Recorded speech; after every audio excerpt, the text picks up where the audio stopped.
Mike Tyson and Weldon Angelos. We hope Trump will fight awful marijuana laws. Biden wouldn't bother. As two individuals whose lives have been deeply impacted by cannabis, we are encouraged by President Donald Trump's recent statements supporting long-overdue reforms to U.S. cannabis policy. His commitments to reschedule cannabis, ensure banking access for cannabis businesses, and grant clemency to individuals serving federal sentences for cannabis offenses reflects a bold vision for justice and economic opportunity. For years, cannabis reform has been a promise made but rarely kept in Washington. Throughout his campaign, President Joe Biden pledged to decriminalize marijuana, expunge records, and release those incarcerated for cannabis. His widely publicized misdemeanor pardons weren't effective enough to make a substantial difference on mass incarceration for those with marijuana sentences. They freed no one, restored no civil rights, since misdemeanors do not result in the loss of civil rights, and expunged no records, changes only Congress can enact. Even Biden's recent clemency wave, which granted commutations to nearly 2,500 people, largely bypassed marijuana offenders.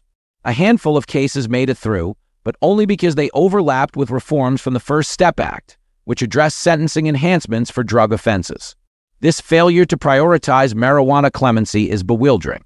Of all those impacted by harsh drug policies, individuals serving time for marijuana-related crimes are among the most deserving of relief. Meanwhile, cannabis remains classified as a Schedule I drug, the same category as heroin, under federal law. This outdated classification prevents legitimate cannabis businesses from accessing banking services, forcing them to operate in cash, which invites crime and hampers growth. Despite controlling Congress and the presidency for 2 years, Democrats failed to deliver meaningful cannabis reform. Trump has proven that he can deliver.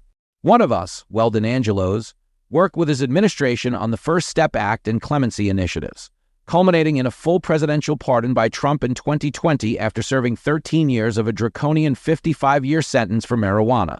The other one of us, Mike Tyson, a boxing champion, entrepreneur, longtime cannabis advocate and founder of the global cannabis brand TYSON 2.0, has witnessed how the cannabis industry can transform lives and create meaningful opportunities. Through TYSON 2.0, he has showcased cannabis as more than just a product. It is a powerful platform for wellness, innovation, and entrepreneurship. Tyson has known Trump for decades and can attest that Trump is a man of his word. From personal experience, we both know that Trump is willing to take bold and compassionate action.